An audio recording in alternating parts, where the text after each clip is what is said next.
The destiny of the Jewish people appears to the historian as a paradoxical and incredible phenomenon, almost beyond comprehension. It is unique and without equivalent in the history of mankind. Such commonplace assertions are hard to refute. Whether Jewishness is defined as religious or ethnic, its roots are in the Bible.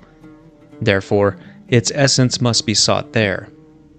Whether he has read it or not, whether he judges it historical or mythical, every Jew ultimately bases his Jewishness on the Bible, or whatever he knows about the Bible.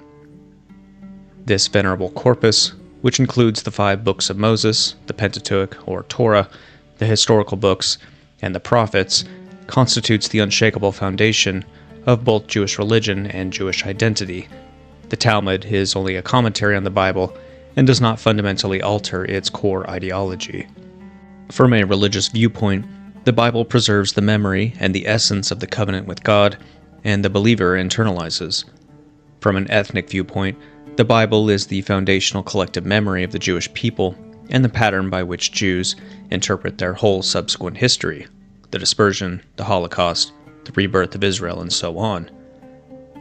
Any nation is a narration, and what makes the Jewish nation special is ultimately what makes the biblical narration special. The Bible has always been the portable fatherland of the diaspora Jews, as Heinrich Heine once put it. But it also became, and has remained, the heart of Israel, whose founders did not give it any other constitution. It is true that the earliest prophets of political Zionism, Moses Hess, and Leon Pinsker, and Theodor Herzl, did not draw their inspiration from the Bible, but rather from the great nationalist spirit that swept through Europe at the end of the 19th century.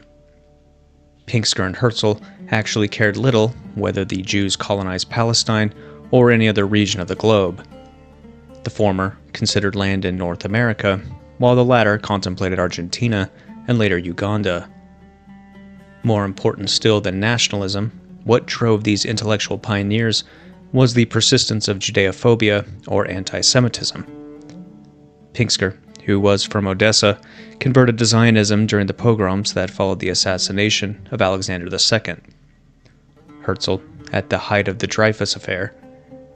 Pinsker, a medical doctor, regarded Judeophobia as a hereditary and incurable disease transmitted for 2,000 years, and he characterized the Jews as the people chosen for universal hatred. The most recent manifestation of anti-Semitism in Nazi Germany was the justification for the creation of Israel in 1948, and it is still today one of the pillars of Jewish identity throughout the world, as indeed documented in Yoav Shamir's excellent film Defamation in 2009. Indeed, since the end of the 1960s, the Holocaust has become the source of a new secular version of the election, the belief that Jews are God's chosen people. Yet, as we shall see, the Holocaust resonates deeply with the Bible.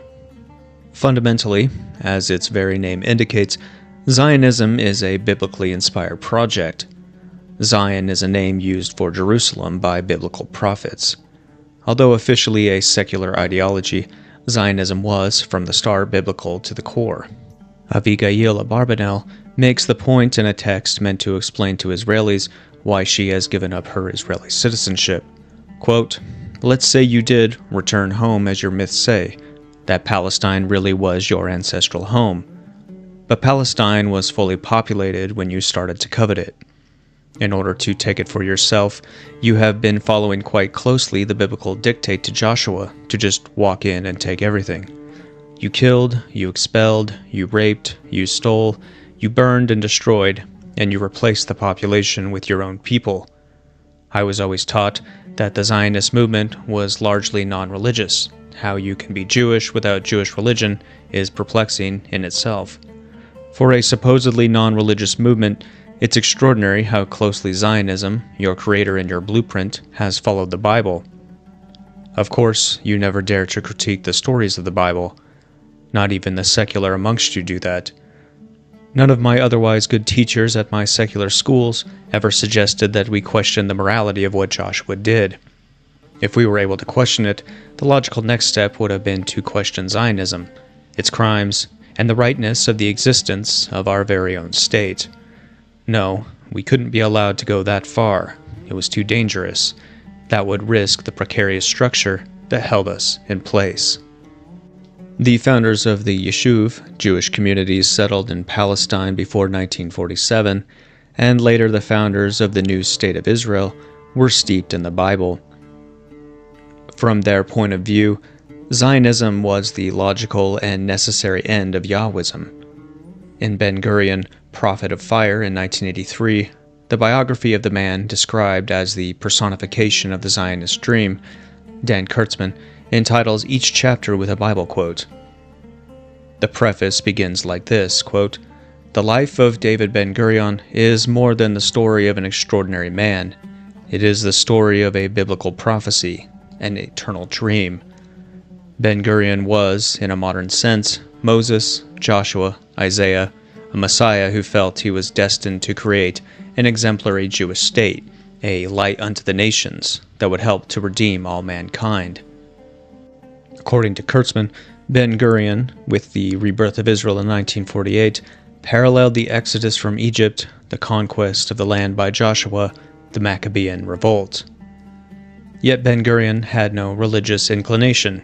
He had never been to the synagogue and ate pork for breakfast. He liked to say that God did not choose Israel, Israel chose God, and he quoted Joshua 24:22 to back it.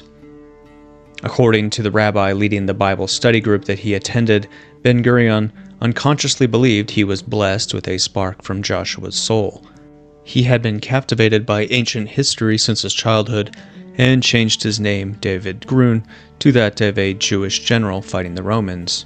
Quote, "There can be no worthwhile political or military education about Israel without profound knowledge of the Bible."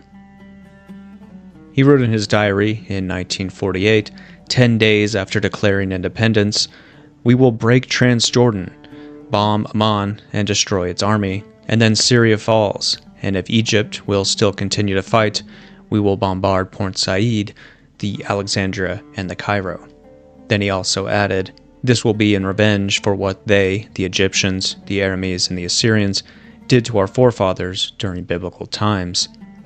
3 days after the Israeli invasion of the Sinai in 1956, he declared before the Knesset that what was at stake was the restoration of the kingdom of David and Solomon. Prophecy is part of the biblical mindset. In a statement published in the magazine Look on January 16, 1962, Ben-Gurion predicted that in the next 25 years, quote, "all armies will be abolished and there will be no more wars. In Jerusalem, the United Nations, a truly United Nations, will build a shrine of the prophets to serve the federated union of all continents. This will be the seat of the Supreme Court of mankind to settle all controversies among the federated continents as prophesied by Isaiah." That program is of course running late, but it has not changed. How could it? It is printed in Isaiah. Christians find hope in the prophecy that one day people will hammer their swords into plowshares and their spears into sickles. Nations will not lift sword against nation, and no longer will they learn how to make war, as in Isaiah 2:4. But more important to Zionists are the previous verses, which describe these messianic times as a Pax Judaica, when all the nations will pay tribute to the mountain of Yahweh, to the house of the God of Jacob, when the law will issue from Zion and the house of Yahweh from Jerusalem, so that Yahweh will judge between the nations and arbitrate between many peoples. Ben-Gurion's attachment to the Bible was shared by almost every Zionist leader of his generation and the next. Moshe Dayan, the military hero of the 1967 Six-Day War, wrote a book entitled Living with the Bible in 1978, in which he biblically justified the annexation of new territory. Even the nuclear policy of Israel has a biblical name, the Samson option. On March 3, 2015, Prime Minister Benjamin Netanyahu, also a chosen name, dramatized in front of the American Congress his deep phobia of Iran by referring to the biblical book of Esther, the only Bible story that makes no mention of God. We're an ancient people. In our nearly 4,000 years of history, many have tried repeatedly to destroy the Jewish people. Tomorrow night, on the Jewish holiday of Purim, we'll read the book of Esther. We'll read of a powerful Persian viceroy named Aman, who plotted to destroy the Jewish people some 2,500 years ago.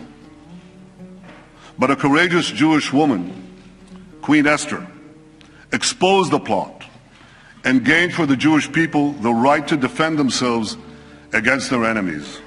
The plot was foiled. Our people were saved.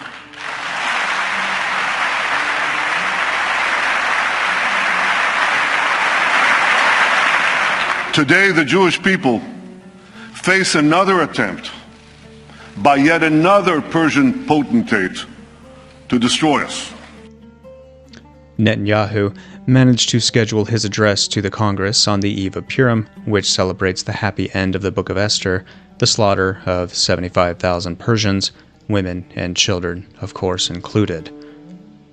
This recent and typical speech by the head of the State of Israel is a clear indication that the behavior of that nation on the international scene cannot be understood without a deep inquiry into the Bible's underlying theology, and such is the main objective of this video. First, we'll set out to extract the ideological substratum of Zionism from the Hebrew Bible, unveiling the process by which Yahweh, through the voices of his priests, prophets, and scribes, the cognitive elite, shaped the vision and collective psychology of his chosen people. Christians have their own reading and particular conception of the Old Testament, a religious second-degree reading that differs from the Jewish reading, and that impedes their understanding of Jewish identity. We must consider the biblical tradition in its original context in order to grasp its more revolutionary and corrosive character.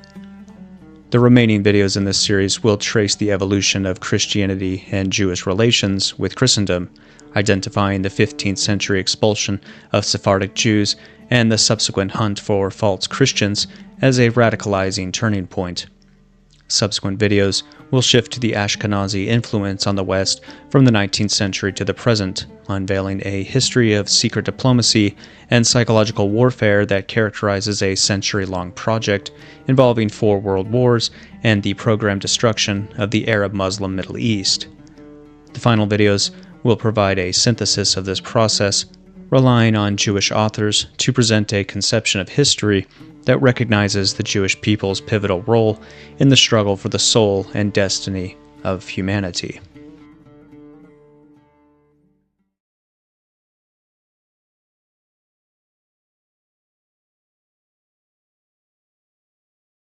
The history of Israel, as recounted by mainstream historians, begins at the end of the 10th century BC, when the Middle East was dominated by Assyria, whose capital was Ashur. That is when the Amrides dynasty founded in northern Palestine a kingdom that took as its name Israel, and as its administrative capital Samaria. It was known in the Assyrian chronicles as the House of Omri. Judea in the south was a backwards hinterland consisting of mountainous arid land inhabited by pastoral tribes that had only recently settled down. Religious life in Israel was certainly as diverse as in other parts of Syria.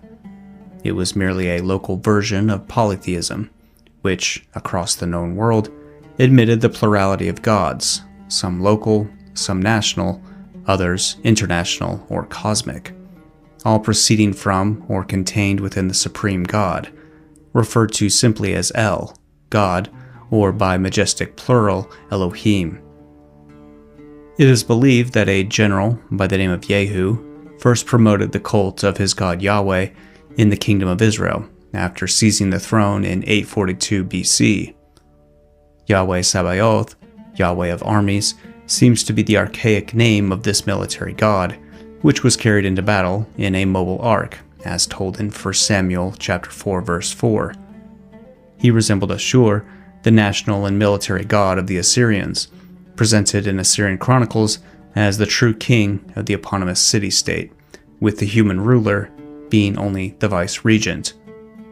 Ashur is a warrior god who grants victory to his people and destroys the gods, i.e. temples and shrines, of conquered peoples. This is also, as we shall see, the dominant feature of Yahweh. In the middle of the 8th century, the Neo-Assyrian Empire embarked on a new round of political and commercial expansion, systematically destroying the cities that refused vassalage. Israel allied itself with Damascus against Assyria. Judea refused to join in this endeavor and stood under Assyrian protection. Israel was annihilated in 720 BC. Jerusalem saw its population double, in an influx of refugees who included priests bent on preserving their former national identity. Under their influence, a pan-Israelite ideology developed, aiming to reconquer the north under the banner of Yahweh. The opportunity seemed to present itself with the weakening of Assyria during the reign of King Josiah from 639 to 609 BC, who tried to extend his control over the northern lands and dreamed of making Jerusalem the center of a new empire. In those ancient times, government propaganda took a religious form, and Yahweh is a vengeful God. He had defied Ashur, was defeated by him, but continued to assert his superiority over his conqueror. The book of Isaiah, whose oldest strata was composed soon after the destruction of Israel by Assyria, is the founding document of that program. Yahweh Sabaoth has sworn it. Yes, what I have planned will take place, and what I have decided will be so. I shall break Assyria in my country, and I shall trample on him in my mountains. Then his yoke will slip off them. His burden will slip from their shoulders. This is the decision taken in defiance of the whole world. This, the hand outstretched in defiance of all nations. Once Yahweh Sabaoth has decided, who will stop him? Once he stretches out his hand, who can withdraw it? The book of Isaiah would be expanded during several centuries, without deviating from the initial plan, which was to make Zion the new center of the world. It will happen in the final days that the mountain of Yahweh's house will rise higher than the mountains and tower above the heights. Then all the nations will stream to it, for the law will issue from Zion, and the word of Yahweh from Jerusalem. Kings, Yahweh assures his people, will fall prostrate before you, faces to the ground, and lick the dust at your feet. Whereas I shall make your oppressors eat their own flesh, and they will be as drunk on their own blood as on new wine. And all humanity will know that I am Yahweh your Savior, your Redeemer, the Mighty One of Jacob. For the nation and kingdom that will not serve you will perish, and the nations will be utterly destroyed. Yahweh held his people solely responsible for his defeat by Ashur, and they have failed him by their religious pluralism, likened to a betrayal of their holy alliance. In fact, according to the biblical chroniclers, it was Yahweh himself who led Ashur against the Israeli people to punish them for their apostasy. Judah, on the contrary, saw its own survival as the sign of Yahweh's favor. Judah thus earned the birthright over Israel, as Jacob had over Esau. This theme was probably introduced into the biblical narratives at the time of Josiah, by weaving together traditions from the north, Israel, and from the south, Judea. Northern legends, for example, glorified the ancient king Saul, while southern folklore honored David, the shepherd turned honorable bandit. In the resulting story, the tension between Saul and David is resolved in favor of the latter when Saul says to David, who once served him, "Now I know that you will indeed reign, and that the sovereignty in Israel will pass into your hands." God establishes on David an eternal dynasty, and his son Solomon reigns over an empire. Despite 2 centuries of fruitless searching, archaeologists have come to admit that the magnificent kingdom of Solomon has no more reality than Arthur's Camelot. At the supposed time of Solomon, Jerusalem was only a large village, while Samaria hosted a palace. The myth of Solomon probably started as a fantasy mirror image of Josiah's political project, designed to strengthen the claims of prophet priests that a new David, Josiah, would restore the empire of Solomon. The game of mirrors, thus created between mythical past and prophetic future, is a masterpiece of political propaganda. Josiah's expansionist scheme was thwarted by Egypt, which also hoped to take advantage of the weakening of Assyria. After Josiah's death in battle against the Egyptian army, the days of Judah were numbered. The books of Kings tell us that several of his sons reigned briefly, first as vassals of Egypt, then of Babylon.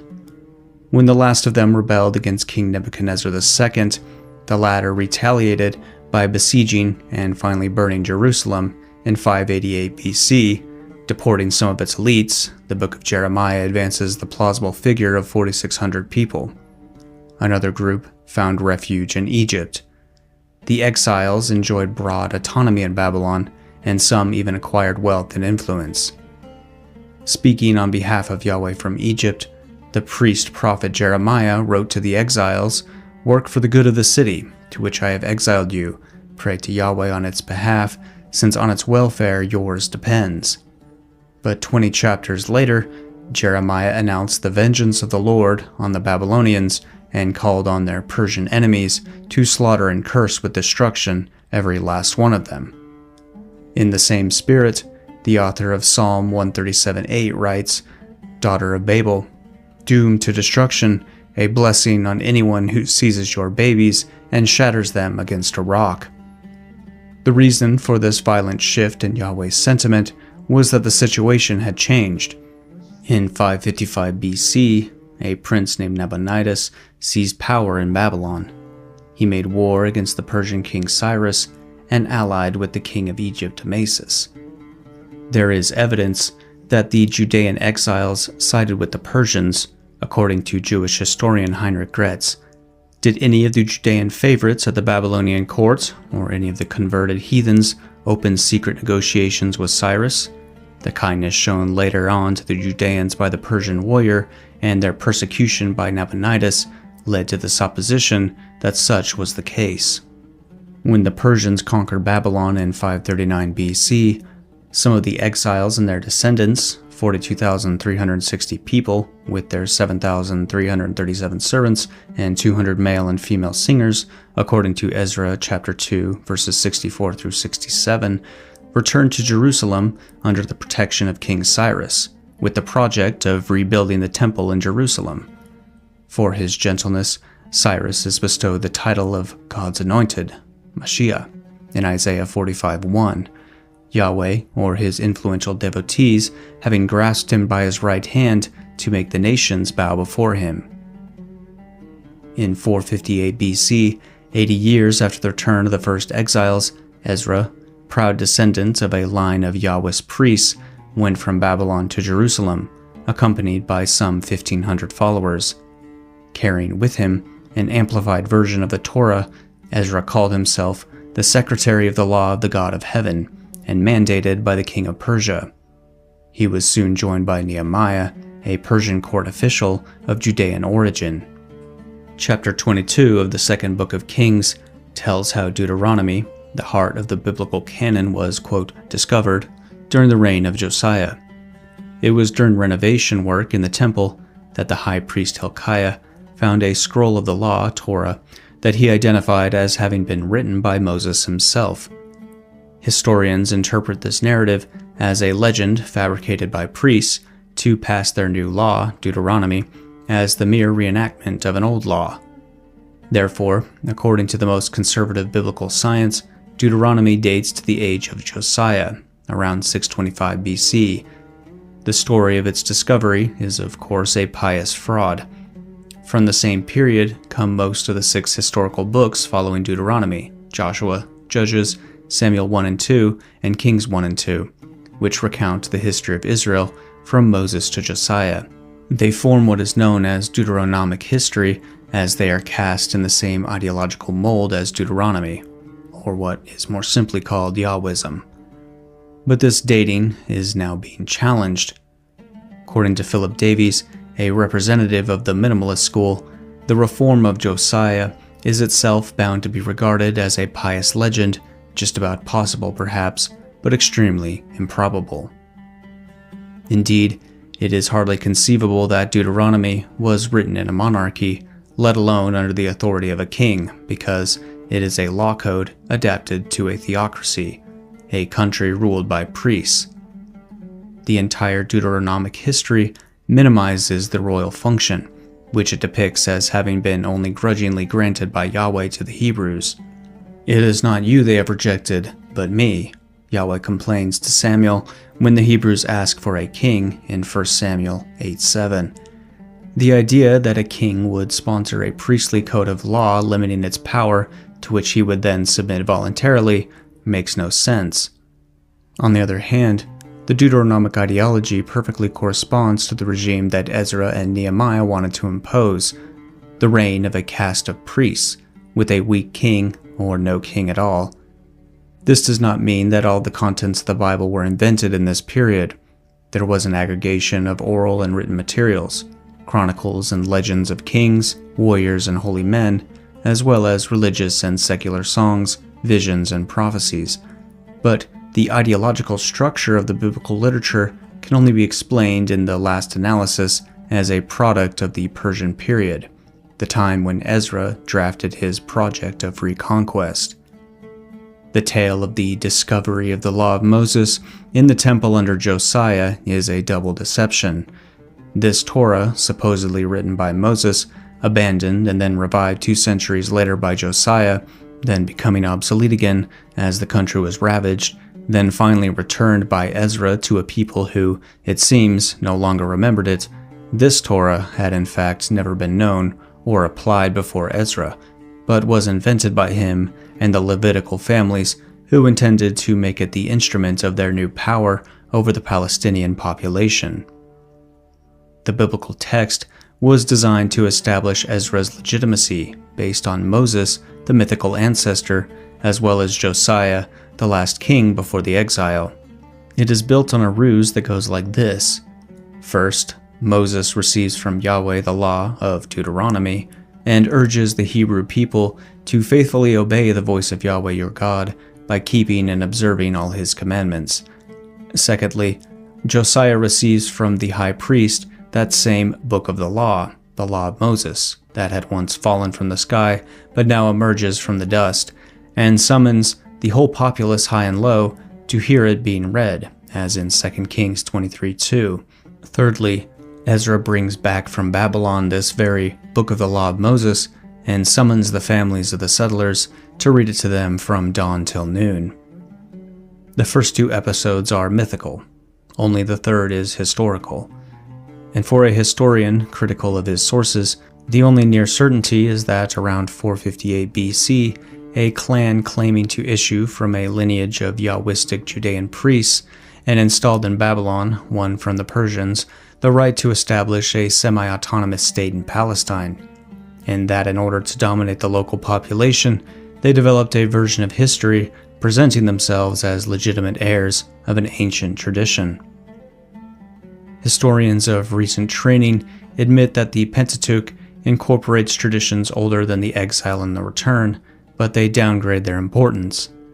The conquest of Canaan by Joshua, for example, is seen as a mythical projection of the reconquest of Canaan by the Jews of Babylon, designed to give Ezra the image of a new Moses or Joshua. Indeed, what the Lord required of the Hebrews during the conquest of Canaan under Moses and Joshua is exactly what Ezra and Nehemiah required of the Judeo-Babylonians colonizing Palestine concerning their relations with the people of the land, an expression recurring in the books of Ezra and Nehemiah to denote the population of Judea over which the Babylonian settlers intended to reign. These indigenous people, who believed themselves rightful inhabitants of the country, were declared foreigners in the inverted view of history imposed by the Persian-backed settlers and explicitly identified with the peoples fought by Joshua in bygone days. Ezra complains that the exiles who settled back in Palestine before him have been unfaithful to Yahweh by marrying foreign women from the people of the country, these people with disgusting practices. He requires that all the perpetrators repudiate their foreign wives and the children born of them. The fact that the prohibition of intermarriage by Ezra is the faithful echo of one formulated in Deuteronomy, and that the mixed marriages condemned by Ezra are reminiscent of those blamed on the Hebrew people in the books of Numbers and Kings, must be interpreted in reverse, according to the new historians, since much of the Pentateuch and all of the Deuteronomic literature were written to support the theocratic project of Ezra. The book of Ezra says that when the settlers from Babylon wanted to rebuild the temple, they first found themselves in fear of people of the country. These latter are referred to as the enemies of Judah and Benjamin, when they proposed to the exiles, "Let us help you build, for we resort to your God as you do, and we have been sacrificing to him since the time of Esarhaddon, king of Assyria, who brought us here." This language actually reflects the gaze of the exiles on the locals, whom they considered the descendants of Assyrian colonists practicing an illegitimate version of the Hebrew religion polluted by idolatry, a view justified in the second book of Kings by the assertion that all of Israel was deported by the Assyrians, the famous 12 lost tribes. But current historians, informed by the Assyrian archives, estimate that only 20% of the population of the Kingdom of Samaria was deported. Clinging to this prejudice, the exiles rejected the indigenous proposal. "It is out of question that you should join us in building a temple for our God. We shall build for Yahweh, God of Israel, on our own, as King Cyrus, king of Persia, has commanded us." Conflict ensued. The people of the country then set about demoralizing the people of Judah and deterring them from building. Through additional arrogance, these people of Judah, the settlers, who scorned the people of the country, indigenous Judeans, were not content merely to declare themselves the only ones worthy of the name of Judah. They also usurped the prestigious name of Israel, which previously had only meant the former northern kingdom. Like the conquest of Canaan by Joshua, the journey of Abraham from Mesopotamia to Palestine, prompted by Yahweh's commitment to give you this country as your possession, seems written as a model for the reconquest of Palestine by the exiles in Babylon. Abraham was in fact unknown among pre-exilic prophets. Other episodes of Genesis, like the Tower of Babel, cannot have been written prior to the fall of Babylon. The same is true of the Garden of Eden, since the Hebrew word pardes, from which paradise derives, is of Persian origin. Other episodes betray a xenophobia that fits well with the spirit of the conquest of Ezra. For example, the curious story in which the three sons of Noah, at the initiative of the youngest, Ham, cover the nakedness of their father, and contains the thinly veiled idea that Ham, the ancestor of the Canaanites, had sex with his dead drunk father. Noah cursed him when he learned what his youngest son had done to him. This is probably an etiological account of the impurity attributed to the Canaanites, the narrative equivalent of an obscene insult tossed in their direction to justify their enslavement. "Accursed be Canaan, he shall be his brother's meanest slave." The explanation also applies to the history of the two daughters of Lot, Abraham's nephew, who, after being virtually delivered to the Sodomites by their father in Genesis 19:8, got him drunk and seduced him, thereby conceiving Moab and Ben-Ami, ancestors of the Moabites and Ammonites. On the other hand, Judah's fornication with his daughter-in-law Tamar, dressed as a prostitute in Genesis 38, is depicted as the God-blessed action that produced the tribe of Judah. The books of Ezra and Nehemiah base the authority for the reforms of their eponymous heroes on edicts supposedly issued by Persian sovereigns. Yahweh roused the spirit of Cyrus, king of Persia, to issue a proclamation and to have it publicly displayed throughout his kingdom. Cyrus, king of Persia, says this: "Yahweh, the God of heaven, has given me all the kingdoms of the earth and has appointed me to build him a temple in Jerusalem, in Judah." The book of Ezra then reproduces a contrary edict of the next emperor Xerxes, prompted by a warning from locals against the danger of allowing the exiles to rebuild the walls of Jerusalem. "This city is a rebellious city. The bane of kings and provinces, and sedition has been stirred up there from ancient times." The Judeans countered by writing to the next king of Persia, Darius, to invite him to search the archives of Babylon for the Edict of Cyrus. This was found at Ecbatana and summarized in a new edict of Darius authorizing the rebuilding of the temple and ordering gigantic burnt offerings financed by the royal revenue. Darius warned that if anyone disobeys this order, a beam is to be torn from his house, he is to be impaled on it, and his house is to be reduced to a rubbish heap for his offense. Then it is Artaxerxes, who, by a new edict, is supposed to have granted Ezra authority to lead all members of the people of Israel in my kingdom, including their priests and Levites, who freely choose to go to Jerusalem, and to rule over the whole people of Trans-Euphrates, territories west of the Euphrates, that is, for all who know the law of your God, and you are to teach it to those who do not know it. And on anyone who will not comply with the law of your God, and the law of the king, let sentence be swiftly executed, whether it be death, banishment, fine, or imprisonment. Thus ends what is presented as the text of the document which King Artaxerxes gave to Ezra. The edicts of Cyrus, Darius, and Artaxerxes are fake. No historian believes them authentic. The fraud is almost transparent in the final case, which was supposedly lost and then found. As for the Edict of Artaxerxes, it is even more incredible. However, it is unlikely that writing under Persian rule, Jews would have produced false edicts, even in Hebrew. This leads to the plausible theory that the books of Ezra and Nehemiah, in their present form, were written after the end of the Persian rule over Judea. And this brings us to the Hellenistic period, which followed the conquest of Alexander the Great in 333 BC. Large Jewish communities were living in Egypt at that time. Some date back to the Babylonian conquest, when refugees settled there by the thousands, counting among them the prophet Jeremiah. As in Babylon, the Jews supported the Persian conquest of Egypt and obtained under Persian rule privileged status as intermediaries between the ruling elite and the population. In 332, true to their strategy, they welcomed the new conqueror, Alexander the Macedonian, who accorded them special rights.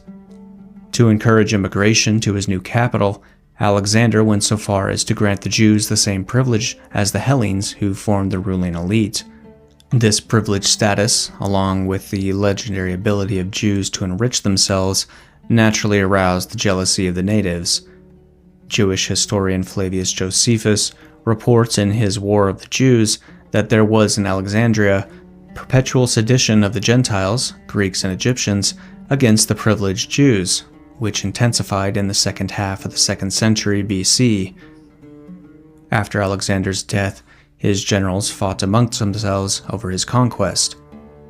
Around 300 BC, Ptolemy Soter reigned as pharaoh of Egypt and its dependencies, which included Judea, while Seleucus received almost the whole of Asia, including Persia and Upper Syria. But a century later, Judea fell to the house of the Seleucids. Hellenistic culture, born of the love affair of Greece and Egypt, then permeated the entire Middle East. The use of Greek spread from Asia to Egypt, although Aramaic, from which Hebrew and Arabic derive, remained the lingua franca in Judea and Mesopotamia. However, in and around Judea, the assimilationist trend was being fought by an identity movement.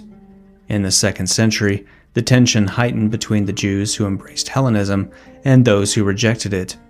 In 167 BC, the decision of the Seleucid king Antiochus Epiphanes to end Jewish exclusiveness by dedicating the temple to Zeus Olympius provoked the revolt of part of the population of Judea, led by Judas Maccabeus and his brothers. The Maccabean Chronicle stigmatizes all those who advocated assimilation. It was then that there emerged from Israel a set of renegades who led many people astray. "Come," they said, "let us ally ourselves with the Gentiles surrounding us, for since we separated ourselves from them, many misfortunes have overtaken us." This proposal proved acceptable, and a number of the people eagerly approached the king, who authorized them to practice the Gentiles' observances. And so they abandoned the Holy Covenant, submitting to Gentile rule as willing slaves of impiety, to the point of marrying outside their community. When Antiochus imposed his royal prescriptions, many Israelites chose to accept his religion, sacrificing to idols and profaning the Sabbath.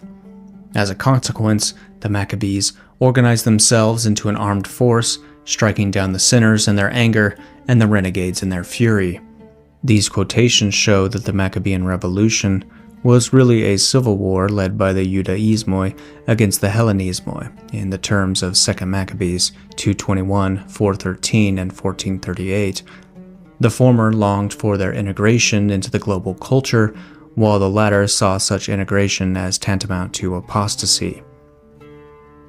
Taking advantage of the disintegration of the Seleucid state, the Maccabees seized effective control of Judea. They established a fundamentalist regime based on the book of Leviticus, written shortly before. While neither of Levitic nor of Davidic lineage, they usurped the function of high priest in 152 BC and king in 104 BC, forming the Hasmonean dynasty that lasted until the conquest of Jerusalem by the Roman general Pompey in 63 BC. The Hasmoneans launched a vast enterprise of conquest, absorbing not only Samaria, but Galilee in the north, Idumea in the south, and Moabitide in the east, imposing circumcision there. Galilee and Idumea were converted to the centralized cult of Yahweh in Jerusalem, probably by hardy Judean settlers. But the Samaritans, who considered themselves the true Israelites, refused to forsake their temple of Mount Gerizim for the Jerusalem one. During the Maccabean War, they had already remained loyal to Antiochus and provided him with an army. Hyrcanus destroyed their temples and sanctuaries.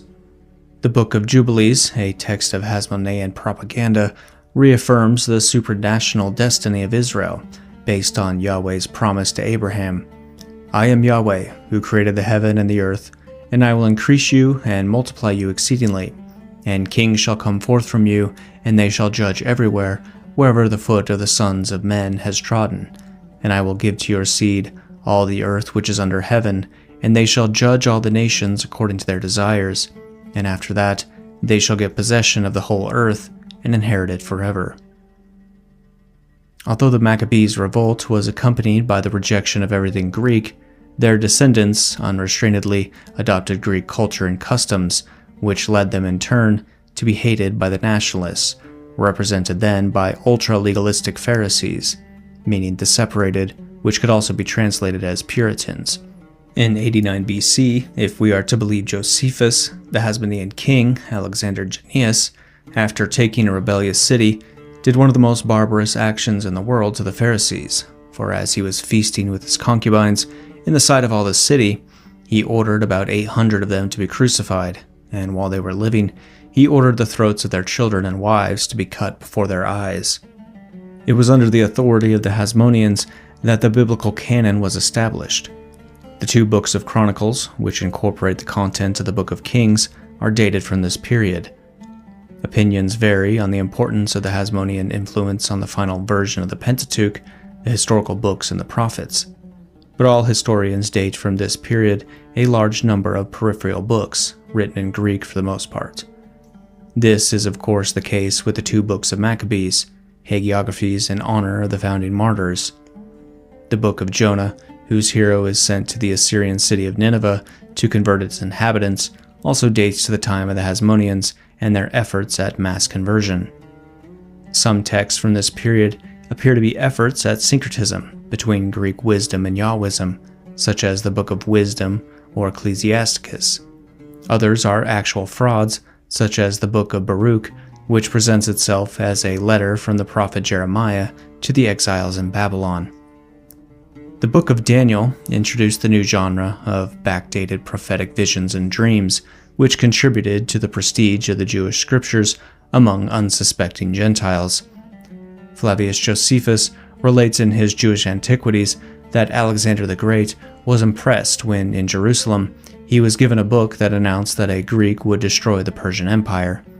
In reality, the book did not yet exist, and Alexander had never set foot in Jerusalem. The narrative part of the Book of Daniel was inspired by a novelistic genre in vogue in the Hellenistic world. Young Daniel, selected from the Judean exiles to be educated by the chief eunuch of King Nebuchadnezzar, proves capable of interpreting the dreams of the king.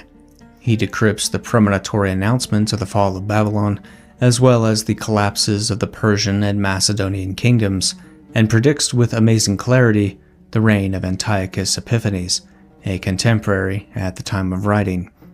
Impressed, Nebuchadnezzar falls at the feet of Daniel and says, "Your God is indeed the God of gods, the Master of kings."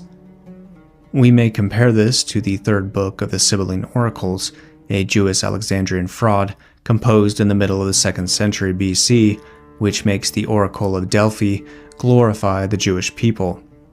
It did not impress the pagan Greeks, but would later be taken seriously by the fathers of the Christian Church. The letter of Aristeas to Philocrates is another crypto-Jewish text from the Hellenistic period, written by an Alexandrian Jew pretending to be a Greek in order to sing the praises of Judaism. He recounts, in the style of legend, the Greek translation of the Pentateuch, the Septuagint, which Pharaoh Ptolemy II, Philadelphus, had ordered and sponsored in person. From reading the translation, Ptolemy supposedly swooned in ecstasy before such Jewish wisdom, exclaiming that it comes from God. Josephus takes up this legend in the 12th book of his Jewish Antiquities. The books of Tobit, Judith, and Esther belong to the same romance genre as that of Daniel. The heroes are smart Jews who, having reached the rank of courtier, use their influence to benefit their community. The author of the Book of Esther was probably inspired by the Book of Ezra to invent an even more fantastical decree than the false edict of Cyrus. It is issued by King Xerxes under the influence of the high court official Haman, vexed by the insolence of the Jew Mordecai, and sent to the governors of 127 provinces. It is thus formulated in the Greek version of Esther. Among all the nations in the world, there is scattered a certain hostile people, who have laws contrary to those of every nation, and continually disregard the ordinances of kings, so that the unifying of the kingdom that we honorably intend cannot be brought out. We understand that this people, and it alone, stands constantly in opposition to every nation, perversely following a strange manner of life and laws, and is ill-disposed to our government, doing all the harm they can so that our kingdom may not attain stability. Therefore, we have decreed that those indicated to you in the letters written by Haman, who is in charge of affairs and is our second father, shall all, wives and children included, be utterly destroyed by the sword of their enemies, without pity or restraint, on the 14th day of the 12th month, Adar, of this present year, so that those who have long been hostile, and remain so, may in a single day go down in violence to Hades, and leave our government completely secure and untroubled hereafter. Needless to say, though the issues raised by Xerxes fairly reflect the complaints that we find expressed against Jews in other Hellenistic sources, the proposed, quote, final solution is a fiction. No known decree, no ancient chronicle, nor any other evidence exists that any sovereign has ever contemplated the solution of the extermination of the Jews. But the motif serves to celebrate the salvific action of the heroine Esther, Mordecai's niece, who shares the king's bed without revealing that she is Jewish.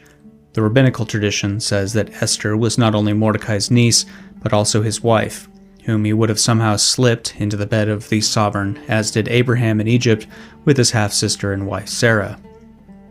Convinced by Esther's charm, the king cancels the order to kill the Jews and instead hangs Haman and his 10 sons on the gallows Haman had raised for Mordecai and his sons.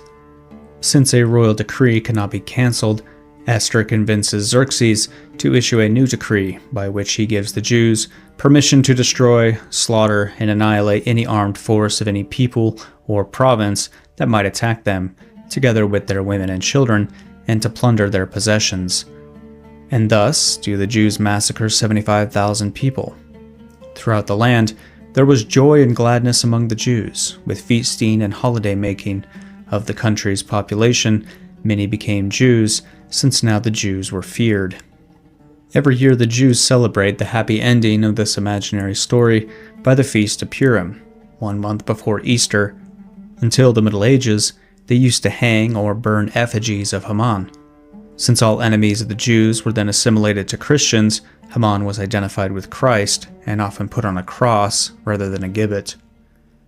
Scholarly research in form criticism has shown that the Romance of Joseph, which occupies the last chapters of Genesis 37 through 50, belongs to the same genre as the novels of Tobit, Esther, and Daniel, and dates from the same period. To flee famine, the 70 members of the tribe of Jacob come from Canaan with their flocks to settle in the land of Goshen, northeast of Egypt. They are nomadic herders, and the Egyptians have a horror of all shepherds. Joseph, a member of the tribe, is sold by his brothers to the Ishmaelites, then becomes a slave to Potiphar, a eunuch of Pharaoh. Thanks to his gift of dream interpretation, like Daniel, and his organizational abilities, Joseph wins the trust of the Pharaoh and becomes his chancellor. Having pardoned his brothers, he encourages the members of his tribe and obtains for them land holdings in Egypt in the best part of the country, the region of Ramses.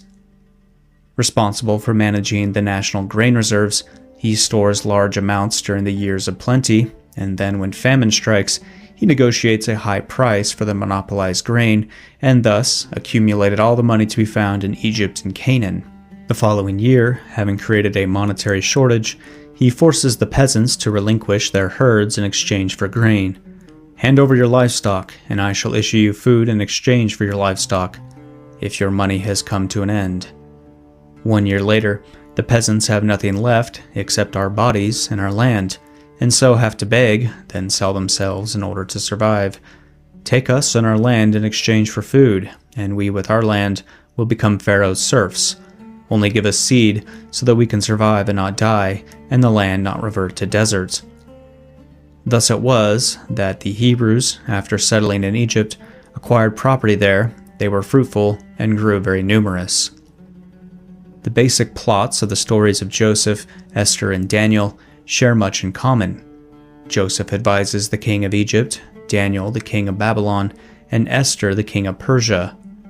Both the stories of Joseph and Esther focus on the influence that can be exercised for the benefits of the Jewish people by a member of the Jewish community infiltrated into the heart of power.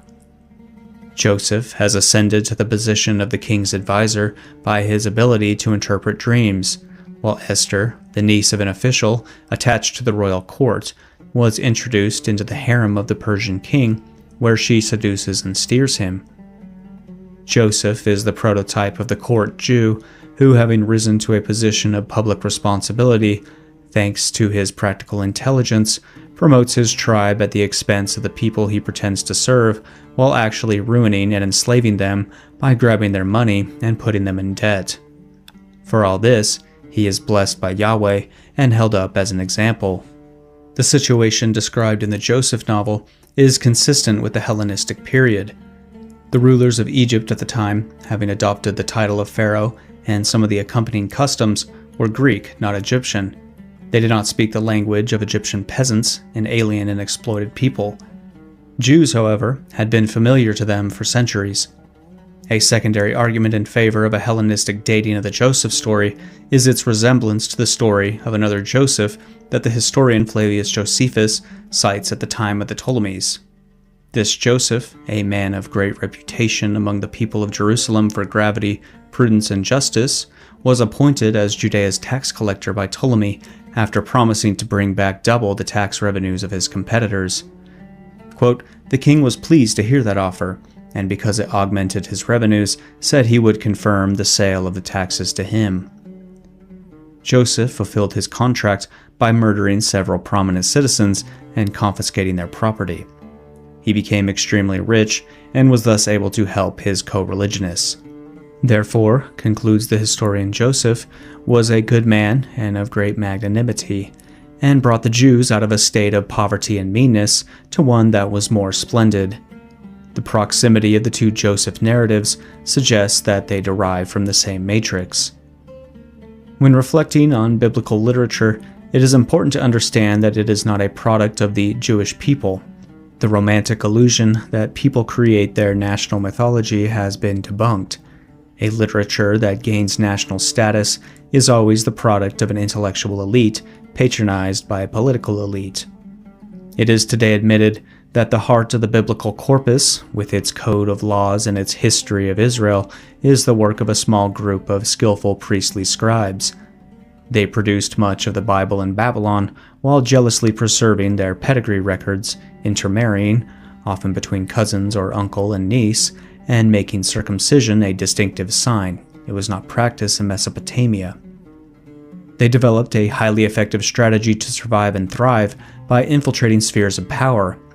Even if the stories of Joseph, Daniel, and Esther are post-exilic, they convey the same culture of exile inscribed from the beginning in the genetic code of Judaism. After having probably helped the conquest of Babylon by the Persians, the Judean exiles obtained new high offices at the Persian court, as well as military and financial support for their theocratic project in Palestine. The Torah is the instrument crafted by these master propagandists to subjugate and control the Palestinian population. By writing a book purporting to cover the whole history of mankind, from the creation of the world to its apocalyptic end, and a history rolled out by the hand of the Creator, the prescribed assured their book a millennial success. They made it the book par excellence. They gave it, moreover, a semblance of unbeatable seniority by pretending it was written by Moses, who had to be situated in the 13th century BC. Several Alexandrian Jewish authors even attempted, with little success, to bluff the Greeks about the age of the Torah, insisting that Homer, Hesiod, Pythagoras, Socrates, and Plato had been inspired by Moses. This is the case with Aristobulus of Panias in his explanations of the scripture of Moses around 170 BC, or with Artapanos in On the Jews, where he presents Joseph, son of Jacob, and Moses as the first inventors who taught the Egyptians everything they knew, from astronomy and agriculture to philosophy and religion. The same extravagant claims appear in the Wisdom of Solomon, composed in Egypt in the late 1st century BC, then in Philo of Alexandria 2 centuries later. They would again be taken up by Flavius Josephus in Roman times, yet no Greek or Latin text from a non-Jew offers any evidence that these claims ever impressed the pagans. In reality, the Hebrew Bible is much more recent than is commonly believed. With the exception of some later editions, its final redaction probably dates from the Hellenistic period, a time of great literary production. It is therefore roughly contemporary with its Greek version known as the Septuagint. The high antiquity of the Jewish people itself was contested as early as the 1st century CE by Greek scholars, notably the Hellenized Egyptian Apion, whose work is lost but known through the rebuttal of Flavius Josephus. Flavius says he has written his Against Apion against those who will not believe what I have written concerning the antiquity of our nation, while they take it for a plain sign that our nation is of a late date, because they are not so much as vouchsafed to bear mention by the most famous historiographers among the Grecians. An interesting hypothesis on the identity building of the early Hebrews has been drawn from the Genesis story of the primordial brothers Cain and Abel. Cain, the elder and a cultivator, saw his sacrificial offering ignored by Yahweh, who preferred the offering of the younger Abel, a shepherd. This provoked the murderous jealousy of Cain, who felt cheated of his birthright. Yahweh cursed Cain for his fratricide, aggravated by his denial. "Listen, your brother's blood is crying out to me from the ground. Now be cursed and banned from the ground that has opened its mouth to receive your brother's blood at your hands. When you till the ground, it will no longer yield up its strength to you. A restless wanderer you will be on earth." But Yahweh's curse is mitigated by a special protection. Whoever kills Cain will suffer a sevenfold vengeance. So Yahweh put a mark on Cain so that no one coming across him would kill him. In this form, the story resembles an etiological legend, intended to explain the origin of a nomadic lifestyle through the original sin of an ancestor. What nomadic people, unfit for agriculture, was described by the original legend? And what does the famous Mark of Cain mean? The scholar Chaim Maccabee has an answer. The name of Cain is identical to the name of the tribe of Kenites, and also means smith or iron worker. Such tribes of blacksmiths are well attested in ancient times. They were nomads because their skills were acquired over a very wide area. They were also often known for their mastery of the art of music. Finally, they were often the subject of superstitious fears because the art of metalworking is associated with magic. The descendants of Cain are described in Genesis 4:19 through 24 as nomads living in tents, inventors of ironwork, makers of metallic musical instruments, and marked by a magical protection, making it perilous to attack them, according to a possible interpretation of the Mark of Cain. Moreover, the biblical narrative retains the trace of a special covenant between the Israelites and the Kenites, who are the only foreign people presented in benevolent terms. Saul spares them when he exterminates the Amalekites among whom they dwell. Go away, leave your homes among the Amalekites, in case I destroy you with them. You acted with faithful love towards all the Israelites when they were coming up from Egypt. Moses' father-in-law is described as a Kenite in Judges 1:16, where we learn that the sons of Hobab the Kenite, father-in-law of Moses, marched up with the sons of Judah from the city of palm trees into the desert of Judah, lining the Negeb of Arad, where they went and settled among the people.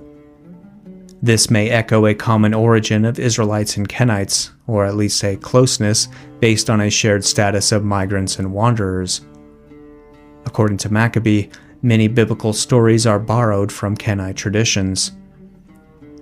The curse of Cain has parallels in the traditions of other nomadic peoples. Yuri Slezkine remarks that before the modern era, some ethnic groups of wanderers conceived their mode of existence as divine punishment for an original transgression.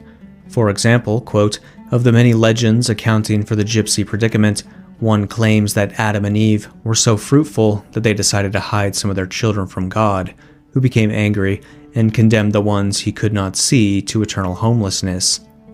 Other explanations include punishment for incest or refusal of hospitality, but the most common one blames the gypsies for forging the nails used to crucify Jesus."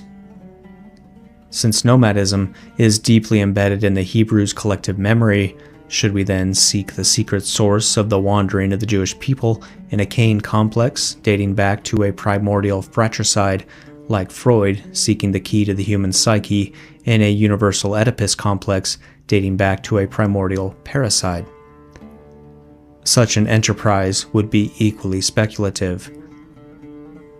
The Bible does not clearly distinguish between the Kenites and the Midianites, but suggests that the former are a tribe among the latter.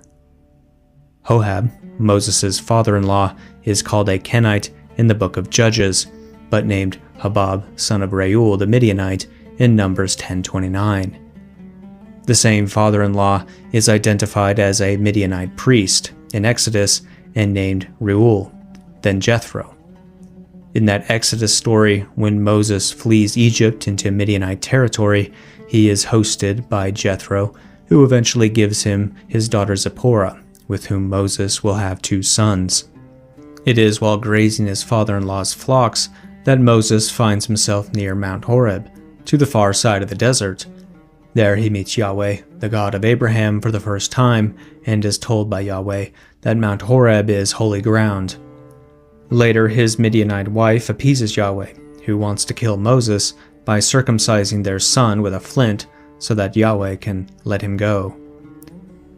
In chapter 18 of the same book of Exodus, after having led his people from Egypt across the Red Sea and established his camp in the desert, Moses is met by Jethro, who rejoices over the miracles accomplished by his son-in-law. Then Jethro offered a burnt offering and other sacrifices to God, and Aaron and all the elders of Israel came and ate with Moses' father-in-law in the presence of God. Assuming this story to be archaic, some scholars, beginning with Edward Meyer in 1906, have argued that the cult of Yahweh originated with the Midianites and was passed on to Moses, the son-in-law of a Midianite priest, who, it is implied, had 7 daughters but no son. The Bible even hints at Jethro's role in crafting the first constitution of the Hebrews. Jethro says to Moses, "Now listen to the advice I am going to give you, and God be with you. Your task is to represent the people to God, to lay their cases before God, and to teach them the statutes and laws, and show them the way they ought to follow, and how they ought to behave. At the same time, from the people at large, choose capable and God-fearing men, men who are trustworthy and incorruptible, and put them in charge as heads of thousands, hundreds, fifties, and tens, and make them the people's permanent judges. They will refer all important matters to you, but all minor matters they will decide themselves, so making things easier for you by sharing the burden with you. If you do this, and may God so command you, you will be able to stand the strain, and all these people will go home satisfied. Moses took his father-in-law's advice and did just as he said. Moses chose capable men from all Israel and put them in charge of the people as heads of thousands, hundreds, fifties, and tens. Yahweh came from Sinai, the Bible says in Deuteronomy 33:2 and Psalm 68:18. It is there that Moses first encounters Yahweh, who orders him to go back to Egypt and free his people. It is there that Moses brings them back, and it is from there that, 2 years later, on Yahweh's order again, he sets off with them towards Canaan. And Sinai, with its Mount Sinai or Mount Horeb, is located in the land of the Midianites, which Greek authors place unanimously in northwest Arabia on the eastern shore of the Gulf of Aqaba, and not in the Egyptian peninsula, which bears this name since the church placed it there, apparently under Constantine. Even Paul the Apostle knew that Sinai is a mountain in Arabia. Explorer Charles Beek was among the first to place Mount Horeb in Arabia. This thesis has gained the support of a growing number of scholars, including Herschel Shanks, editor of the Biblical Archaeology Review, and Frank Moore Cross, Hebrew professor at Harvard. The precise location of Mount Horeb, Sinai, can be deduced from phenomena witnessed by the Hebrews there. Now at daybreak, 2 days later, there were peals of thunder and flashes of lightning, dense cloud on the mountain, and a very loud trumpet blast, and, in the camp, all the people trembled. Then Moses led the people out of the camp to meet God, and they took their stand at the bottom of the mountain. Mount Sinai was entirely wrapped in smoke because Yahweh had descended on it in the form of fire. The smoke rose like smoke from a furnace, and the whole mountain shook violently. Louder and louder grew the trumpeting. Moses spoke, and God answered him in the thunder. Exodus 19:16-19. If Mount Horeb shakes, rumbles, smokes, and spits fire like a volcano, then it should be a volcano, as Beek was the first to remark in 1873. Northwest Arabia, where Midian is located, happens to be a volcanic area, unlike the Egyptian Sinai. Volcanic activity was still documented there in the Middle Ages. Among the most likely candidates is Jabal al-Lawz, whose summit consists of metamorphic rocks. These geographic considerations point to an Arab origin of Mosaic Yahwism. This in turn may explain why tribalism and nomadism are so entrenched in the Judaic tradition. Genesis 25 says that Midianites are descendants of Abraham, just like the Ishmaelites. Midianites and Ishmaelites are actually confused in Genesis 37, where we read that Midianite merchants sold Joseph to the Ishmaelites, who took Joseph to Egypt, then that the Midianites have sold him in Egypt. The Bible actually gives Abraham as common ancestor to the Midianites, the Kenites, the Moabites, the Edomites, and the Amalekites, all predominantly nomadic peoples whose arid lands are situated between Arabia and Judea. Islamic tradition teaches that Abraham came from Arabia and died there, and some scholars consider this tradition as possibly older than the biblical tale of Abraham coming from Mesopotamia. At the time of Muhammad, in the early 7th century, powerful Jewish tribes were living in the Hijaz, although we know nothing of this particular brand of Judaism. According to Islamic tradition, they had been living there since the time of Moses. Orientalist David Samuel Margoliouth remarks that these tribes and some of their members bore recognizably Arab names rather than Jewish ones. Many Hebrew names, including Yahweh itself, come from Arabic, according to Margoliouth, who also claims that the Book of Job, among other stories in the biblical canon, ostensibly comes from Arabia. The origin of the Hebrews among the nomadic population of northern Arabia is consistent with the most likely etymology of their name, as deriving from the Akkadian term Habiru. This word is attested as far back as the 14th century BC on the Egyptian Amarna tablets to designate nomadic wanderers or refugees from the east, often with the negative connotation of disruption of public order. In the Bible, the Israelites are called Hebrews only by Egyptians, 14 times in Exodus, and Philistines, 8 times in 1 Samuel. In Exodus 1 through 15, the term is applied to Jacob's tribe settling in Egypt. Yahweh is designated there as the God of Israel, but is presented as the God of the Hebrews to Pharaoh. But Habiru is also employed with the vulgar meaning of bandits, thieves, or robbers in Isaiah 1:23 and Hosea 6:9. If we follow Midianite Kenite theory, Yahwism turns out to be the religion of an unstable confederation of Proto-Arab tribes who, perhaps after returning to Midian from a period of exploitation under Egyptian rule, set out to conquer Lower Syria, a land flowing with milk and honey. Canaan was then a prosperous and urbanized region, unlike the poorer lands of its southern fringe. Its inhabitants, whom the Bible portrays as detestable idolaters, were members of a technologically and culturally advanced civilization, organized in city-states struggling to maintain independence from the more powerful states in Egypt and Mesopotamia. We need not conclude that the religion of the ancient Hebrews was identical to that of the Midianites. It was, however, a new form of it, and Moses deserves credit for its novelty. What Moses brought to Yahweh is mobility. The Midianite Yahweh was a topical god, inseparable and almost indistinguishable from his sacred mountain, from whence he thundered publicly and spoke privately. Yahweh cannot leave Mount Horeb and therefore proposes to Moses to send an angel to precede you, to guard you as you go and bring you to the place that I have prepared in Exodus 23:20. However, 2 chapters later, he has changed his mind and asked Moses to make for him, out of the precious metals stolen from the Egyptians, a luxurious gold-plated tent, the detailed specifications of which are given in Exodus chapters 25 to 31. Henceforth, it is in this tabernacle that Yahweh will reside, and that Moses will talk to him face to face as a man talks to his friend. Moses has delocalized Yahweh, and his successors finally settled him on a throne in Jerusalem. From the Exodus narrative, 2 different stages can be identified in the story of Yahweh and his people. First, Yahweh asked Moses to bring them from Egypt to Sinai. After you have led the people out of Egypt, you will worship God on this mountain. At this stage, Yahweh says nothing of conquering Canaan.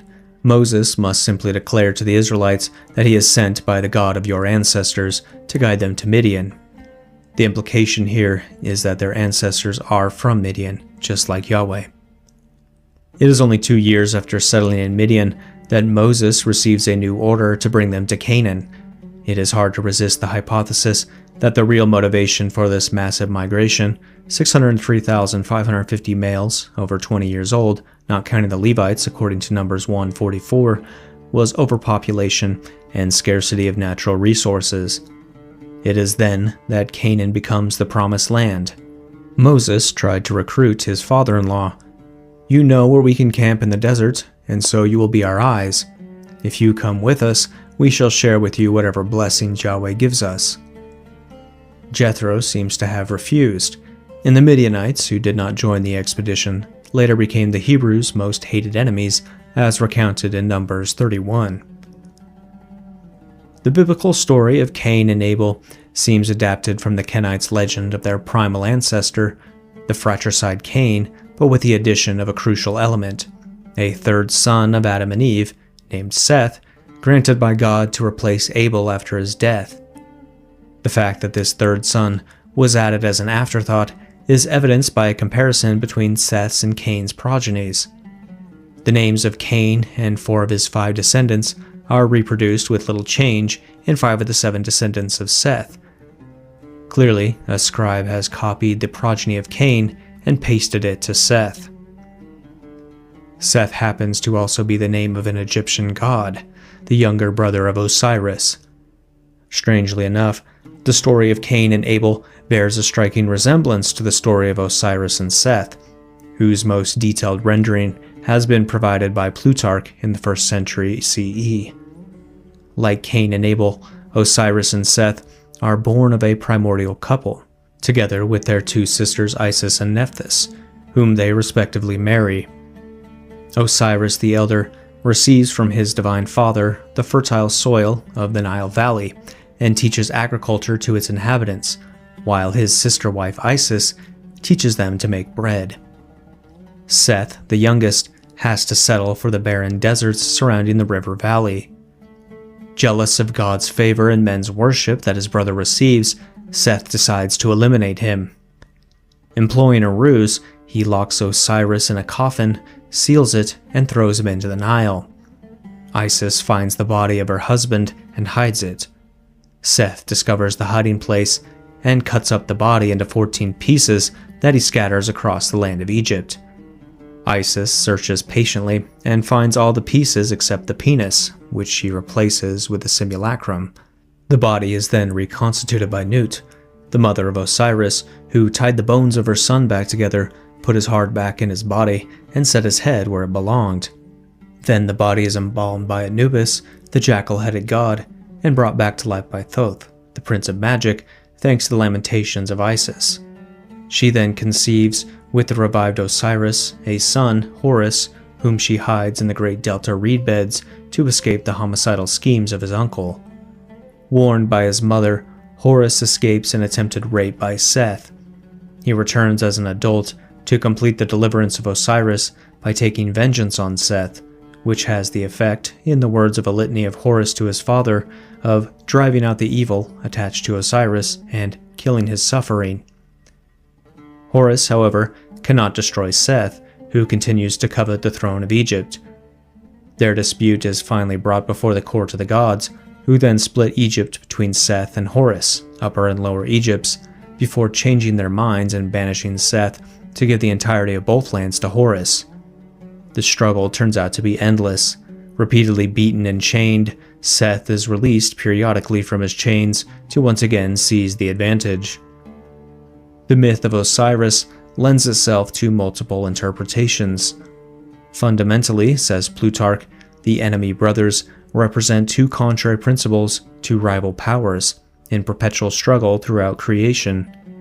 In the cosmic soul, explains Plutarch, all that is good is Osiris, in an earth and wind and water in the heavens and stars, that which is ordered, established, and healthy, as evidenced by season, temperature, and cycles of revolution, is the efflux of Osiris and his reflected image.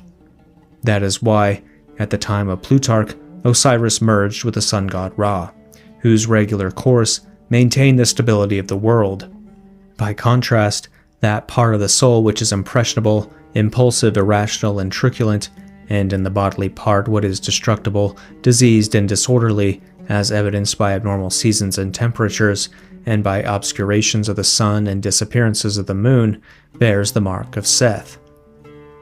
During this period, the myth of Osiris became an object of fascination far beyond the borders of Egypt, resonating with dualistic religious views from Persia and Mesopotamia. Seth represented the destructive principle par excellence. On the earthly plane, Osiris is the Nile River, and Isis is the soil fertilized by it, and the cyclical floods of the Nile are symbolically equivalent to the death and resurrection of Osiris, while a poor flood, leading to drought and famine, was one of the disasters wrought by Seth, the god of the desert. The peasants of the Nile Valley placed themselves under the protection of Osiris and Isis, while Seth was perceived as the god of foreigners and nomads, be they shepherds, hunters, caravan merchants, or invaders. There is an obvious symmetry between the Egyptian myth of Osiris and Seth and the biblical story of Cain and Abel. Cain the elder is sedentary and cultivates fertile lands like Osiris, while Abel the younger is a nomadic shepherd inhabiting arid lands like Seth. Yet the biblical god acts opposite to the Egyptian pantheon. He upsets the social order by favoring the younger brother, thus provoking the elder's legitimate sense of unfairness. As in a mirror image of the Egyptian myth, the Bible has the elder brother kill his younger brother. The epilogue added to the Cain-Abel story reinforces the symmetry. Like Osiris, the murdered Abel gets a new life of some kind when Yahweh grants to Adam and Eve another offspring in place of Abel. And this third son, a substitute or alter ego of the second, is named Seth. This homonymy cannot be a coincidence, but rather strong evidence that the Cain-Abel story, in the form that has come down to us, is dependent on the Osiris-Seth myth. This fits the hypothesis of a biblical redaction in the Hellenistic period. The Yahwist scribes have deliberately reversed the Egyptian myth by shifting the good role to the younger brother Abel and naming his resurrected alter ego after the Egyptian god Seth. Must we conclude that the Levites, motivated by their incurable Egyptophobia, have chosen to redeem the mortal enemy of Egypt's national god and identify with him? We are encouraged in this conclusion by the many other biblical stories built on the inversion of Egyptian ones that we shall encounter further on. Adding additional support to the exegetic interpretation, we find that the Hellenistic Egyptians did ascribe to the Jews a sympathy for Seth, which fueled their Judeophobia. According to Plutarch, some Egyptians believe that, after having been banned from Egypt by the gods, Seth wandered in Palestine, where he fathered two sons, Hierosolimos and Judaios, that is, Jerusalem and Judah. In other words, these Egyptians saw the Jews as sons of Seth. There was also a persistent rumor in the Greco-Roman world that in their temple in Jerusalem, the Jews worshipped a golden donkey's head, the donkey being the animal symbol of Seth. A contemporary of Plutarch, the Roman author Appian, accredited that rumor, which Jewish historian Flavius Josephus, for his part, denied in his treatise against Appian. Tacitus also mentioned it in his histories, while noting that Roman general Pompey found no donkey's head when entering the Holy of Holies in 63 BC. Labeling the Jews as worshippers or descendants of Seth may have been an expression of anti-Semitism, to use an anachronistic term, but it is not without historical basis. In the 1st century CE, Flavius Josephus, relying on the history of Egypt written by the Egyptian Manetho 3 centuries earlier, identifies the Hebrews with the Hyksos, a confederation of nomadic warriors from Palestine who reigned over Lower and Middle Egypt for more than a century before being repelled. Josephus estimates that the 480,000 Hyksos fled Egypt back to their ancestors' homeland in Palestine, were none other than the 12 Israelite tribes. These Hyksos distinguished themselves by the exclusive worship of Seth.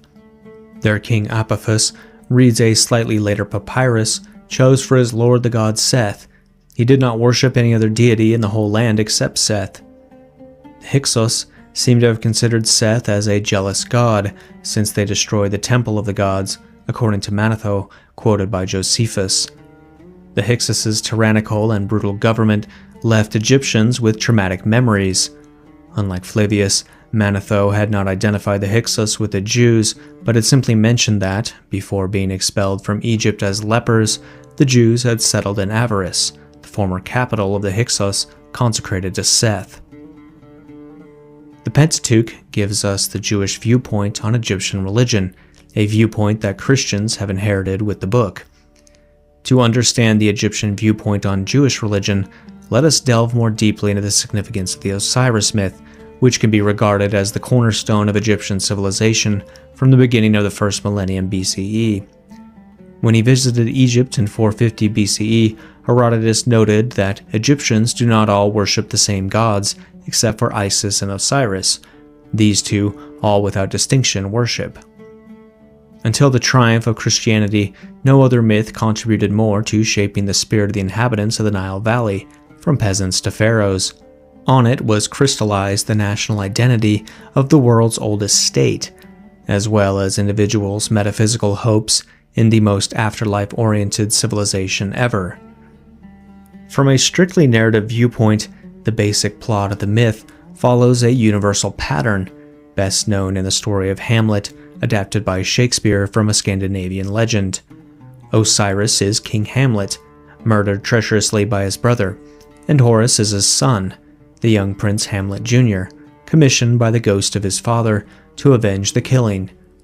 Seth is the exact equivalent of the treacherous Claudius, the archetypal villain whose thirst for power isn't uninhibited by any moral conscience, what we today would call a sociopath or a psychopath. Seth, however, remains in the Egyptian imagination as an eternal principle, whose final disappearance no eschatology can foresee. He is the necessary opponent, the destabilizing principle without which humanity would be immobile. Without Seth, there can be no resurrection of Osiris. Without a fight against evil, there can be no heroic sacrifice. The legend of Osiris is a myth of love as much as a myth of resurrection. Both themes are intimately linked in this timeless story of love triumphing over death, the only love story worth telling. It combines the Hamlet plot with another universal scheme that folklorists label by the title of its best-known version, Beauty and the Beast. In the tale of Hamlet, it is revenge carried out by the sun on earth that soothes the spirit of the dead and heals his injury, while in the tale type Beauty and the Beast, it is the sacrificial love of a woman that heals the hearts of the dead and breaks the spell that had been put on them. Isis was both wife and sister, the soulmate of Osiris, but by giving him life, she also becomes his mother, encapsulating the feminine ideal in its entirety. The myth of Osiris is thus fertile with an imagination that does not restrict Eros to a sexual or even emotional register, but opens onto the spiritual and the universal. Love that triumphs over death is the supreme idea of the relationship between Osiris and Isis. Seth, on the other hand, is portrayed as a debased pervert, as manifested in his attempted rape of Horus. For the Egyptians, Osiris is the principle of harmony that binds the human community. He brings together all the tribes of Egypt around the nation's sacred kingship. According to myth, for each of the scattered pieces of the body of Osiris she found, Isis concluded local funeral rites, and so left a tomb of Osiris in each township. Thus was realized the consubstantial union of the land of Egypt and the body of Osiris. The annual festival of Osiris at Abydos was a celebration of civil peace and national unity against all invaders. Seth, by contrast, was synonymous with domination and violence, says Plutarch. He was the god of discord and civil war, the master of fitna in Quranic terms, or a kind of diablos in the etymological sense of divider. For the Egyptians, German Egyptologist Jan Aspen writes, the gods are social beings, living and acting in constellations. A lonely god would be devoid of any power of personality and would have no impact on the great project of maintaining the world. Seth is the exception that proves the rule. He was a pariah among the gods, who excluded them from their board of directors for disturbing the divine order. His theophobic nature agreed with the exclusivity of worship established by the Hyksos, who banished the other religions from the public sphere, adding religious persecution to political oppression. After the defeat of Seth, Horus inherited the title of king of the world and received the Ka of his father, the vital generational principle that lingers on earth, as opposed to the Ba, which is the individual soul leaving this world. Horus, the Falcon King, then reigned over the Egyptians through the pharaoh, who was his incarnation on earth, but it is to Osiris that the royalty of the other world returned. One of the ideas implicit in the myth is that Osiris reigns over the hereafter, while the earthly world is the land of perpetual struggle between his son Horus and Seth. As long as Horus governs, which is to say when the state is in the hands of worthy representatives of Osiris's values, Seth is under control. But whenever Seth takes over the management of the world, lies and violence prevail. While Horus rules over mortals, kingship of the other world goes to Osiris. Osiris is opposed to Seth, like resurrection is opposed to annihilation. Both form the double face of death. Funerary rites of embalming, a ritual reconstitution of the body, find their mythical expression in the reassembly of Osiris's body.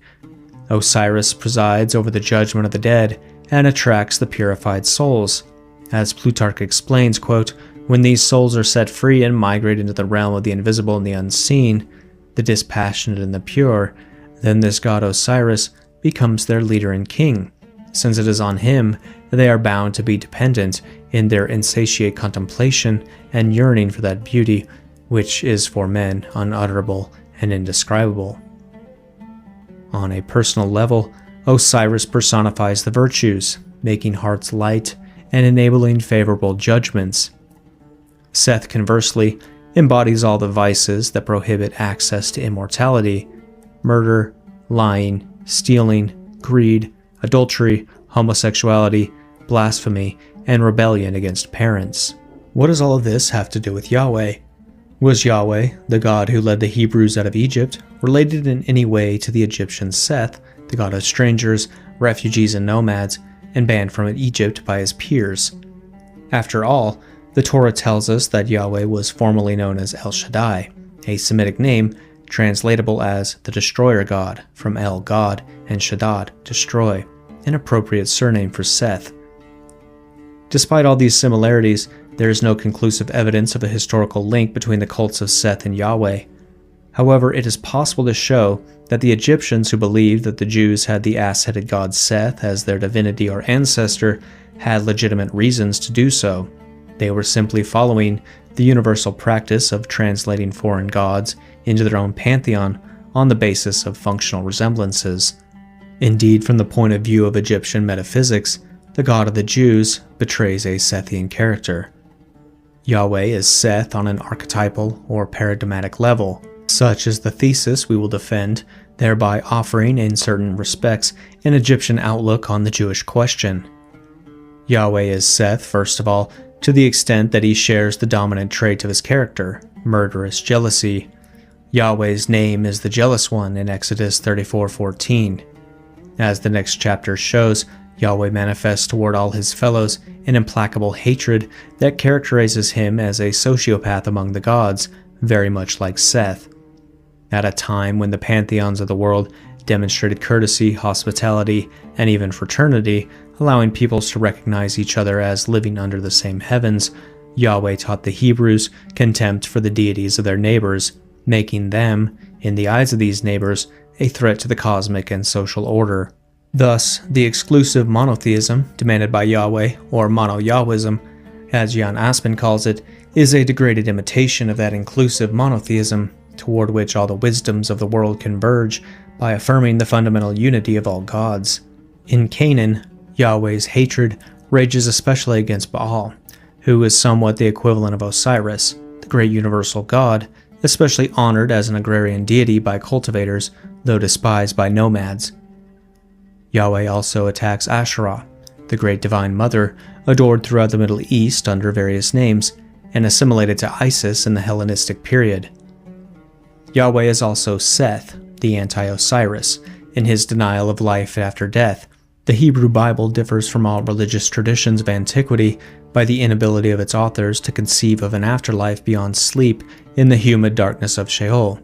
For dust you are, and to dust you shall return, in Genesis 3:19, for without any soul worthy of the name. Yahweh does not care about the dead, whom he remembers no more, in Psalms 88:6. The Torah constantly identifies individuals with their genetic origin. The only afterlife it offers is through offspring. When Abraham contemplates the starry sky, he does not see spiritualized souls as do the Egyptians, but the image of his future earthly offspring. Only generation allows man to survive, therefore only the people as a whole is eternal. Here is the explanation for the asymmetry between the myth of Osiris and its biblical inversion. There is no resurrection for Abel, as Seth Yahweh is the god of death, not resurrection. There is no other world for the good dead in the Torah.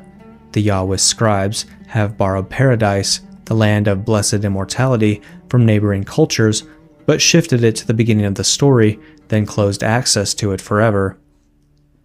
The originality of the Bible, as we shall see, is often merely the inversion of motifs from other cultures: Egyptian, Canaanite, Babylonian, Persian, and Greek.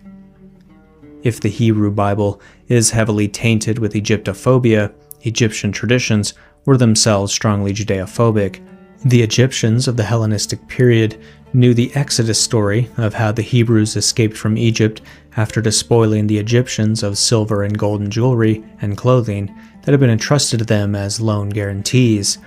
But they had another version of how the Jews left Egypt.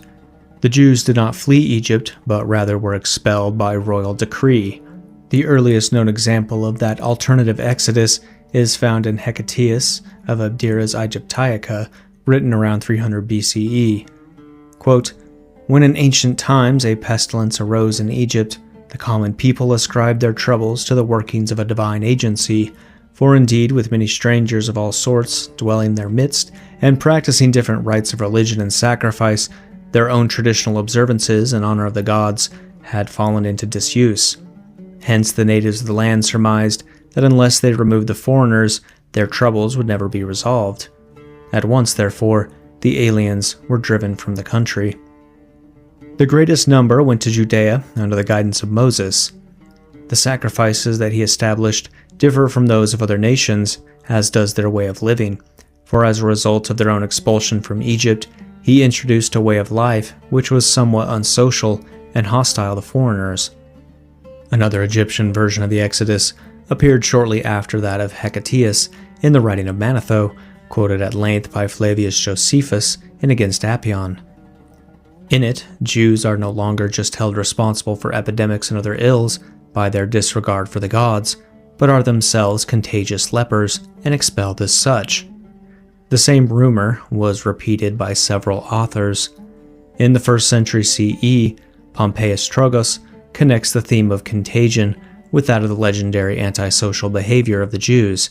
He adds, as an echo of Exodus, that Moses, before being expelled, carried off by stealth the sacred utensils of the Egyptians who, trying to recover them by force of arms, were compelled by tempest to return home. Later, as they remembered that they had been driven from Egypt for fear of spreading infection, the Jews took care, in order that they might not become odious from the same cause to their neighbors, to have no communication with strangers, a rule which, having been adopted on that particular occasion, gradually became a religious institution.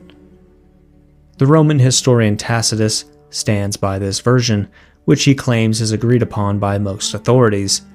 After being expelled as lepers, victims of a wasting disease which caused bodily disfigurement, the Jews, under Moses' guidance, adopted a sort of anti-religion.